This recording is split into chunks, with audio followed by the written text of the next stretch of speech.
Hola, ¿qué tal? Buenas noches, bienvenidos a Solas. Te prometo que esta noche te vas a hipnotizar como yo, porque nos visita María de Los Ángeles, Chiqui González. No te muevas. Chiqui, tenés una vida tan increíble y tan llena de cosas que me gustaría que vos me ayudes a llevar esta entrevista adelante. ¿Por dónde empezamos? Por donde vos quieras, porque tu vida también es tan asombrosa. La mía es muy rica, tuya pero es muy no, asombrosa. no como la tuya. Dios mío, empecemos por vos de chiquita. De chiquita. Sí, Me y vamos encanta creciendo. de chiquita. ¿Te encanta gusta de acordarte chiquita. cuando eras chica? Sí, me gusta mucho. No porque la infancia haya sido feliz, porque todas las infancias, no sé si vos pensás en la tuya. Hay momentos felices y hay momentos de miedo y hay momentos, porque la gente cree que toda la infancia es todo feliz y todo hermoso. Y hay mucho miedo, mucha inseguridad, dependemos mucho de los otros. Sí, claro. Y del amor ajeno. Sí. Y todos sabemos que necesitamos ser muy queridos para ser sostenidos de chiquititos, ¿no es cierto? Claro. Yo nací en la ciudad de Rosario, Ajá. en la calle Arijón, a 5 cuadras del arroyo Saladillo. Eran las quebradas del Saladillo y había un pozo de la muerte, le llamaban, porque era un estuario con una gran cascada donde moría gente si se lo tragaba la campana de abajo. E íbamos igual, todos los chicos del barrio íbamos de la mano, aún yo chiquita, y los padres nos dejaban, porque era otra vida, era una vida donde los carnavales eran en barrio, el año 50. Claro. Y ¿Eras retraída, es cierto? era muy retraída. Era ¿Sí?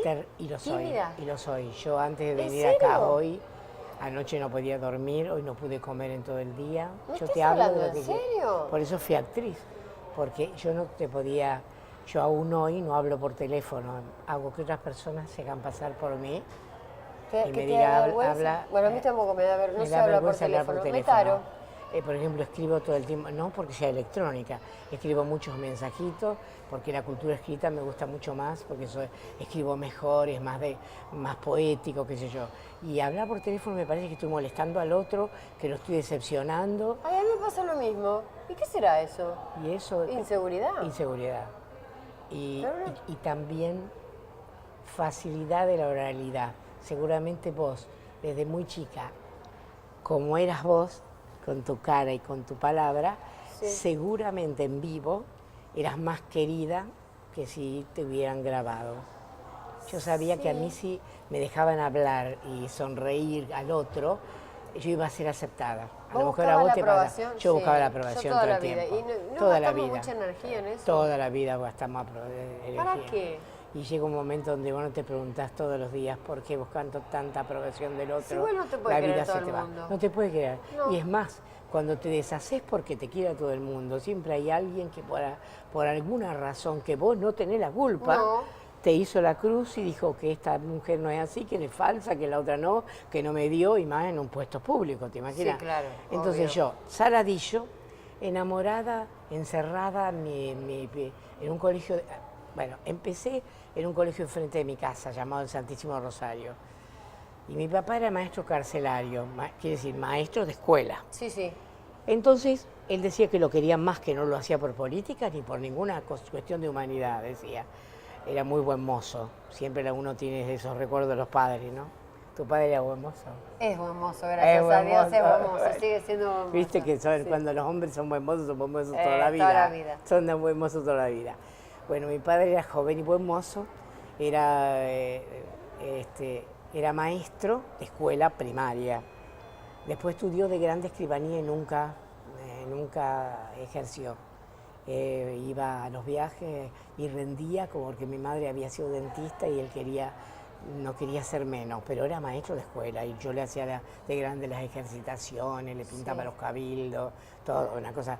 Entonces, a la tarde era maestro de un reformatorio, que después fue un hogar de menores, pero en ese caso estaba mezclado, chicos que habían tenido problemas con la ley, con chicos que eran pobres y que no tenían familia, con chicos huérfanos, en realidad no habían tenido ninguna conducta, y había chicos de 4 años a 15, 16 años. Mi padre era maestro de un grupo de los más chicos, de 4, suponete, a 8 años. Y estaba en las 3 cuadras de mi casa. Y a la noche él venía, se bañaba y se iba a la cárcel de encausado, que es decir, la cárcel de adultos que en Rosario está en la casa de Ceballos, a enseñarle a los adultos en la escuela primaria. Y tenía locura con los dos. Entonces, Sí. Los del reformatorio, nos hacía ir, eso se lo voy a agradecer la vida entera. Mi hermana no, mi hermana le dio como un ataque como que los chicos le habían robado el padre. Ah, Y mi madre, que era una mujer terriblemente solidaria y una mujer que estudió dentista, pero atendía a todo el mundo gratis, ponía inyecciones, parecía más una enfermera de todo el barrio que otra cosa. Ella decía, soy una dentista de barrio fracasada. Y yo lo sonreía y decía, ¿qué es el fracaso, mamá? Y ella decía, de esas que no llegan a ninguna parte, que no mantienen bien su familia, pero que le hacen bien a todo el mundo. Decía esa mi mamá. Mi mamá. Entonces, él le decía a mi mamá, era bastante en eso extremista, decía yo era bueno pero extremista, poeta. Entonces, nos llevaba y mi mamá le decía, todos los cumpleaños con los chicos. Entonces, él tenía 32 chicos, y chicos 4, 5 y 6 años. Entonces organizábamos la fiesta de cumpleaños mía, yo cumplo en abril, con todos los que cumplían en abril. Y por ejemplo, ella se preparaba, porque también hay que ser ella, ¿no? Para hacer pullover y él le decía, mis hijas igual que los chicos. Entonces a nosotros nos decía, mi hermana odia eso y yo lo amo, nos decían en el barrio Saladillo, las chicas del reformatorio, Ay, porque no. mi mamá juntaba lanas, pedacitos de lana, y hacía 34 pullover a medida, los 32 de los chicos del reformatorio, más mi hermana y yo, que tenía 2 años más que yo, y nos juntábamos, y yo iba al reformatorio, y él me llevaba la mano y ya vestido con el uniforme eran los pullovers de mi mamá, eran los pullovers de mi mamá. Y a la noche lo que hacía era vaciar la casa, pero cuando yo te digo vaciar no es literatura. Y decía, la licuadora, ¿para qué la quieren? Si los de los presos la van a querer más. Mi hermana juntaba un hermoso álbum de filatelia, que son los sellos postales, y decía, ¡ay, un filatelista! Vos sabés lo feliz que va a ser, agarraba el álbum, se lo llevaba, vació la casa y mi hermana decía, no nos queda nada a nosotros porque todo lo tienen los presos. Y la última que te cuento es, cuando salían de la cárcel no le daban visitas, él había hecho un acuerdo con mi madre de que le dejaba la casa para encontrarse amorosamente con su mujer a la salida de la cárcel, porque a veces no tenían dónde vivir. Ay, no y me te puedo ponían creer. un vestidito rosa de plumetilla a mí con unos zapatitos de charol. Sí.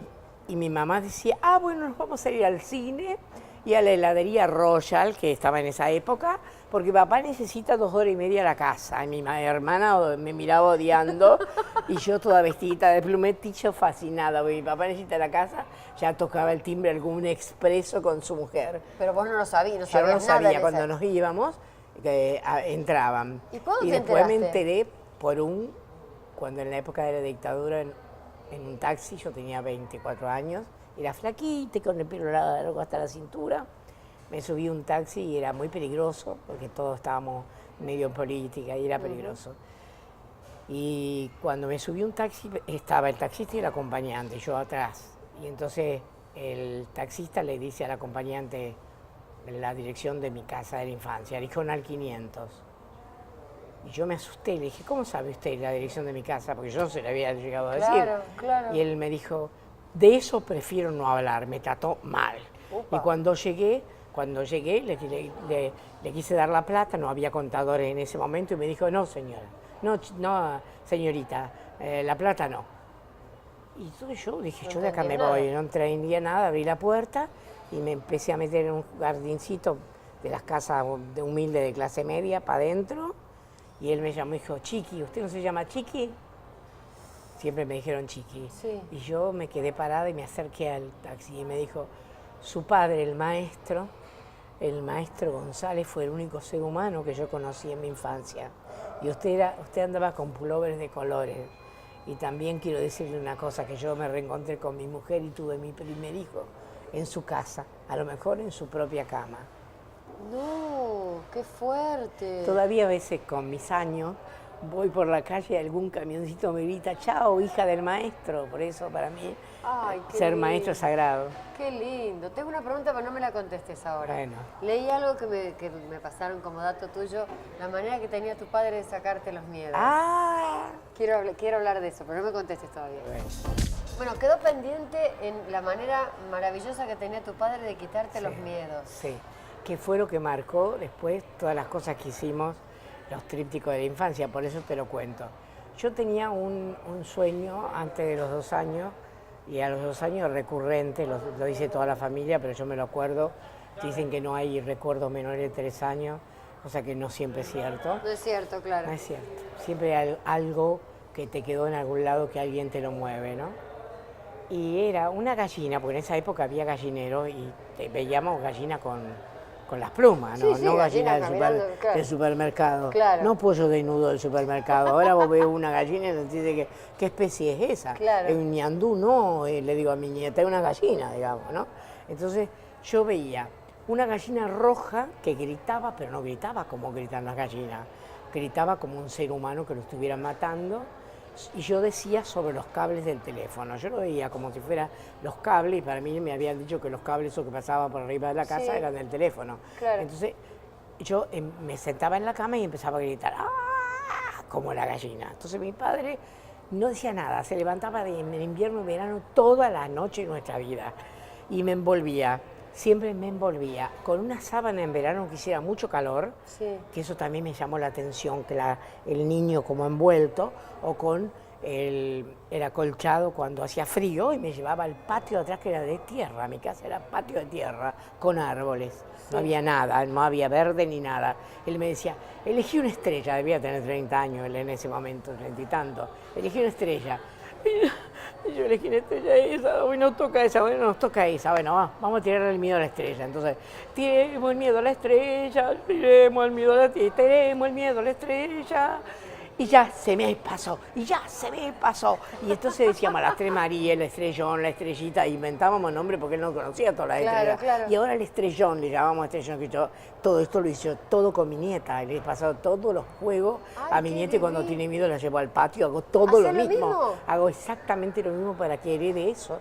Incluso tenemos un programa que anda por todos los pueblos, que se llama La Compañía de la Media Luna, que es un cuento que mi papá me contaba todas las noches y me lo interrumpía en un determinado momento. Por ejemplo, y la mona del circo se fue a comprar zapá, en el próximo capítulo seguiremos, y yo me quería morir, ¿no es cierto? Y mi hermana también, y le pusimos a esa troupe de circo que va contando historias por los pueblos y haciendo kermeses del año 30 con los propios vecinos, que son kermeses pintadas como las del año 30, le pusimos La Compañía de la Media Luna en honor a esto, y lo puso quien lo dirigió, que era una alumna mía, y yo no se lo propuse ni pondría algo mío en el Estado, ni lo impondría. Ella lo puso como un homenaje a mi papá, que ya lo había conocido cuando era chica.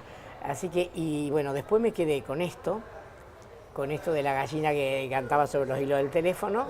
Yo decidí, no se sabe por qué, pero lo decían todos los terapeutas que tuve en la vida, que mi padre jugando me corría el miedo. Está buenísimo eso. Está buenísimo. Sin saber, sin ser psicólogo, por ser maestro. Claro. Que jugando el chico sale del terror y lo pone en otra cosa. Claro. Y entonces yo eso lo tomé al pie de la letra y empecé desde los 16 años a ayudar gente, sin ser psicóloga, sin nada. Yo estudiaba de abogada, estudié. Claro. Y después pude hacer, gracias a las gestiones de Santa Fe, de la gestión anterior yo estoy en esta, la de doctor Wiener, y estuve también secretaria de Cultura de Rosario en la época de Miguel Lipchi, que usted lo tuviste aquí. Y me escucharon una locura, que era hacer grandes parques de juegos poéticos, no el juego tradicional, juegos donde los chicos aprendieran a crear de todo y el adulto viera la fuerza del humano. Fue lugares oscuros con lucecita donde hubiera pócimas para enamorarse, lugares donde uno pudiera armar su propio concepto de mujer, lugares, bueno. Y eso fue el tríptico de la infancia de Rosario y el tríptico de la imaginación de Santa Fe. Sí. Que yo digo a todos que es la venganza de mi infancia. Y lo último que digo, porque voy a abrumar con las palabras, es que me compraban, yo colecciono juguetes de madera y antiguos, pero no puedo ir a comprarlo a los anticuarios y todo eso. Y mi hija me llamaban La Felicidad por un peso, porque yo en las canchas te compro viborita, todo eso que hace luces, te compro todo, aunque después se vaya la luz, me fascina y me quedo ahí, voy comprando esas cosas.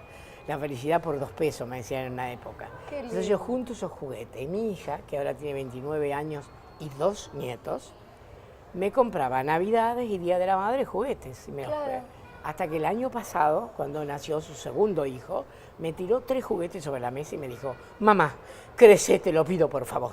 Yo tengo 2 hijos a quien comprarle juguetes, no puedo seguirle comprando juguetes a mi madre. Deja de jugar y crece, mamá, porque se te va la vida. Ay, qué divino. Así que esa es la historia de las estrellas hasta los juguetes de mi hija. Ahora, nombramos el tema del miedo, como te lo quitaba tu padre. Hoy día, que sos una mujer hecha y derecha, Sí. ¿a qué le tenés miedo? Uy, a tanto. A la muerte, a los reportajes. Al Por eso reportaje hablo de tanto. mentira. ¿No ves que no te dejo ni hablar a vos? Pero ¿cuál es el problema? Para mí es un placer. No, porque pero tenés vos tantas tenés cosas mucho para más decir. cosas para contar de No, tu no, vida. no, eso bueno, al reportaje olvídate porque no. Por lo menos conmigo no. Pero a la muerte, Le tengo a la muerte, le tengo, sí, porque sos vos. Y hago de cuenta que no me escuchan porque van a decir que soy patética, pero vos no te vas a reír de mí. Tengo miedo de no enamorarme nunca más. ¿de no enamorarte más? Sí, de un hombre nunca más. Tengo miedo de no sentir ese cosquilleo, de enamorarme de alguien, no tener un compañero, aunque no me corresponda, de enamorarme de alguien. Tengo miedo a estar sola en la muerte. Tengo miedo a que todo lo que hago se deshace en el aire y no quede nada de lo que hice y todos me dicen que soy una tonta, porque no lo hice yo, lo hicimos equipos de jóvenes, como estás vos acá llena de jóvenes, lo hicimos un montón de gente. Yo he sido maestra de crearles ideas y sueños y juegos, y hay gente que sabe más que yo ahora de juego y de cómo armar juegos y experiencia, y la llaman de todo el mundo para armar experiencia. Entonces no puede ser que todo se borre porque ya está en ellos. Yo lo sé, me lo dicen, lo sé. Hay días que me despierto y digo, todo se va a borrar y la vida no va a haber tenido sentido. A eso le tengo miedo. No le tengo miedo a la noche, que me encanta la noche. No le tengo miedo a la gente, le tengo miedo a cansar a la gente, que otra cosa. ¿Y por qué pensás que podés cansar a la gente si es un placer escucharte? Y no estoy haciéndolo de chupamedia. Es un placer escucharte hablar. ¿Por qué pensás eso? Mi nieta dice que hablo mucho, que el que habla mucho no escucha. Y yo me encanta, yo me tengo que nutrir de lo que el otro, y si no lo miro, a veces me da vergüenza mirarlo a los ojos y me nutro. No se puede hacer cultura, yo soy ministra de Cultura. Claro. ¿Cómo hago cultura si yo no miro la calle, la gente, los deportes? Yo me quedo hasta las 4 de la mañana mirando televisión, lo que sea, para aprender, y leo todos los libros habido y por haber, y enseño cine en Buenos Aires. Pero enseñaste cine también en Cuba. En Cuba, 42 veces fui a Cuba a enseñar cine en la escuela de García Márquez, en la escuela de cine y voy marzo, en la escuela de cine y televisión de San Antonio de los Baños, que está a 100 kilómetros de La Habana, en medio del campo, y se respira cine. 10 horas por día doy guión y dirección de actores. Me encanta escribir, y sé escribir guiones, he escrito muchos guiones. ¿Y fuiste actriz? Y fui actriz muchos años, 15 años fui actriz, me salvó de la locura. Yo fui a un curso de teatro para aprender la historia del teatro, creyendo que yo no iba a hablar, no hablaba con nadie. Claro, porque No iba a la seguía pileta, siendo no retraída. iba a pileta, era flaquita y con una cinturita así, no iba a pileta para que no me vieran el cuerpo, era terrible. Mi madre, que era amante del cuerpo, me mandaba a todos lados y yo nada, yo retraída. Mira, esto lo conté muchas veces en los reportajes, que todos dicen, no, qué grande, yo digo, de grande nada. Yo me hice pasar por adulta y mandé un cuento a un concurso nacional de poesía y gané el primer premio a los 9 años de poesía, haciéndome pasar por una mina de 30. Lo fue a recibir mi madre por mí, haciéndose pasar por mí. Ah, directamente. Claro, porque si no nadie entendía como una nena de 9 años, me descalificaban. Y claro, obvio. Pero eso, O sea, que que tenías parece una inteligencia mérito, superlativa. No, tenía ganas de expresarme de alguna manera, no. Pero una nena debe estar jugando a los 9 años y debe estar aprendiendo desde las máquinas hasta el macramé, hasta subirse a los árboles, no escribiendo poesía solamente. No estoy de acuerdo. Tenemos que seguir charlando. Sí. Terminamos este primer programa, pero vamos a seguir en el próximo, ¿te parece? Me encantaría. Bueno, dale, Bonis. Gracias por venir. Estoy muy contenta de Gracias por conocerte. llamarme. Y si aburrimos a la gente con un No, segundo no se van a aburrir, lo están pasando bárbaro. Strike the pose.